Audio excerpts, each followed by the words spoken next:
ప్రజాసంద్రమవుతున్నటువంటి నగరాలు, పెరుగుతున్న పట్టణీకరణ. నగరాలే కాదు, పల్లెల్లోనూ ఊపిరి పీల్చాలంటే భయం భయం. తెలంగాణ రాష్ట్రంలో గాలి నాణ్యత గురించి ఉన్న లేటెస్ట్ లెక్కలు కలవరపెడుతున్నాయి. Central pollution control board CPCB విడుదల చేసినటువంటి లేటెస్ట్ ఫిగర్స్ గనక చూస్తే భీతి గొలుపుతుంది. తెలంగాణలో గాలి నాణ్యత పట్టికలో 10 ప్రాంతాలు పరిశీలిస్తే ఒక్కటంటే ఒక్కటి కూడా సురక్షితం కాదు అని తేలిపోయింది. మీన్స్ గుడ్ జోన్లోకి ఒక్కటి కూడా రాలేదు.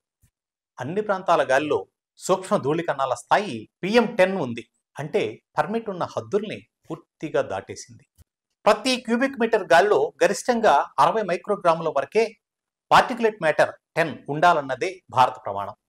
కానీ మన రాష్ట్రంలోని రామగుండం లేదా హైదరాబాద్లోని పటాన్ చెరువు, కొత్తూరు వంటి ప్రాంతాలలో, ఈ పరిశ్రమల కేంద్రంగా మారినటువంటి ఈ ప్రాంతాలన్నింటిలో కూడా 100 మైక్రోగ్రాముల కంటే ఎక్కువగా నమోదవుతోంది. హైదరాబాద్ నగరంలో కూడా పరిస్థితి భయానకంగానే ఉంది.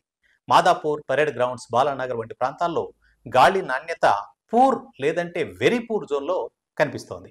అంటే ఇవి రోజు మనం ఊపిరి తీసుకునే గాలి, కానీ అది మెల్లిగా మన ఆరోగ్యాన్ని హరిస్తోంది. వాయు కాలుష్యానికి ప్రధాన కారణాలు స్పష్టంగా కనిపిస్తున్నాయి. పరిశ్రమల నుంచి వెలువడేటువంటి పొగ, పెట్రోల్ వాహనాల నుంచి వచ్చేటువంటి విషవాయువులు, నిర్మాణాల్లోంచి వచ్చేటువంటి దుమ్ము, ధూళి, చెత్త, అలాగే చెత్త దహనం, డీజిల్ జనరేటర్లు, ఇవన్నీ కలిపి వాయు నాణ్యతను వేగంగా క్షీణింపజేస్తున్నాయి అనేది కనిపిస్తున్నటువంటి యథార్థం. సో తెలంగాణ రాష్ట్ర కాలుష్య నియంత్రణ మండలి ప్రకారం 10 ప్రాంతాల్లో గాలి నాణ్యతను మానిటర్ చేస్తున్నామంటున్నారు. కానీ నగరాల పెరుగుతున్న పరిమాణం, పరిశ్రమలు, వాహనాల వినియోగం వంటి వాటిని పరిశీలించినప్పుడు ఈ 10 సంఖ్య సరికాదన్నది నిజం. ఇక్కడ అసలు ప్రశ్న ఏంటంటే, ప్రజల ఆరోగ్యాన్ని రక్షించేందుకు ప్రభుత్వాలు నిజంగా ఏమైనా చేస్తున్నాయా? దాదాపు అన్ని నియంత్రణ మార్గదర్శకాలు కేవలం ఆర్డినెన్సులుగా మాత్రమే మిగిలిపోతున్నాయి. పరిశ్రమల ఎమిషన్లపై మానిటరింగ్, నిర్మాణాల్లో కాలుష్య నియంత్రణ, చెత్త నిర్వహణ వంటి అంశాల్లో అనేక లోపాలు వెలుగు చూస్తున్నాయి. PM10 అనే సూక్ష్మ ధూళి కణాలు మన శ్వాసనాళాల్లోకి వెళ్లి ఊపిరితిత్తులను ప్రభావితం చేస్తాయి. దీర్ఘకాలికంగా అవి ఆస్తమా, బ్రాంకైటిస్, గుండె జబ్బులు, క్యాన్సర్ వంటి వ్యాధులకు కారణమవుతున్నాయని వైద్య నిపుణులు హెచ్చరిస్తున్నారు. ముఖ్యంగా చిన్నపిల్లలు, వృద్ధులు, గర్భిణీలు ఈ కాలుష్యానికి అత్యధికంగా ప్రభావితం అవుతున్నారు. ఊపిరి తీసుకోవడం అన్నది సహజం, అయితే తీసుకుంటున్నటువంటి ఊపిరి కూడా సురక్షితమనే భావన ఇప్పుడు ప్రశ్నార్థకమైంది.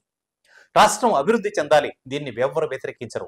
కానీ ప్రజల ఆరోగ్యాన్ని తాకట్టు పెట్టి అభివృద్ధి అనేది ఈ వాదన సరికాదు అనేటువంటి వాదన వినిపిస్తోంది. వాయు కాలుష్యం పర్యావరణాన్ని కూడా తీవ్రంగా దెబ్బతీస్తోంది. వర్షాల తత్వం మారిపోతోంది, మనం క్లియర్గా చూస్తున్నాం.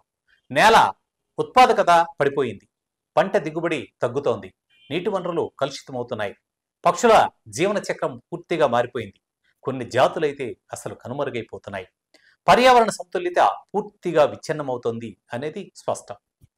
ప్రస్తుతం ప్రపంచ ఆరోగ్య సంస్థ నివేదిక ప్రకారం ప్రపంచవ్యాప్తంగా సంవత్సరానికి 7 లక్షల మంది వాయు కాలుష్యానికి సంబంధించిన వ్యాధుల వల్ల మరణిస్తున్నట్లు తేలిపోయింది. అందులోనూ అభివృద్ధి చెందుతున్న దేశాల్లో పట్టణాల దగ్గర ఉన్న ప్రజలే ఎక్కువగా బలయ్యే ప్రమాదం కనిపిస్తోంది. తెలంగాణలో పరిస్థితి మరింత సంక్లిష్టంగా ఉంది. పరిశ్రమల చుట్టూ ఉన్న గ్రామాల ప్రజలు గాలిలో ఉన్నటువంటి కార్బన్, నైట్రోజన్, సల్ఫర్ ఆధారిత రసాయనాలు ఎక్కువగా పీల్చేస్తున్నారు. అయితే వారికి అసలు విషయం తెలియకుండానే రోజువారీ జీవితం సాగిపోతూ ఉంది. ప్రజలకే ఒక ముఖ్యమైన బాధ్యత ఉంది. వాయు నాణ్యతపై అవగాహన పెంచుకోవాలి, ప్రభుత్వాలను ప్రశ్నించాలి, పరిశ్రమలు, అపార్ట్మెంట్లు, రోడ్ల నిర్మాణాల్లో పర్యావరణ ప్రమాణాలు పాటించాలంటూ డిమాండ్ చేయాలి. అంతేకాక ప్రత్యామ్నాయ విద్యుత్తు వాహనాల వినియోగం పెంపొందించాలి, ప్రజా రవాణాను బలోపేతం చేయాలి, చెత్త దహనాన్ని నివారించాలి. ప్రతి వ్యక్తి తన వంతు బాధ్యత తీసుకోవాలి. మన ఊపిరి మన హక్కు, దాన్ని ఎవ్వరి లాభాల కోసం మౌనంగా ఉండే పరిస్థితి మనకు లేదు. గాలి నాణ్యత పట్ల నిశితంగా దృష్టి పెట్టాలి. భవిష్యత్తులో పిల్లలు మాస్కులు కాకుండా పూలు పూసే గాలిలో ఊపిరి పీల్చాలంటే మనం మారాలి. ప్రభుత్వాలకు స్పష్టమైన ప్రణాళికలు, పారదర్శకమైనటువంటి నివేదికలు ఉండాలి.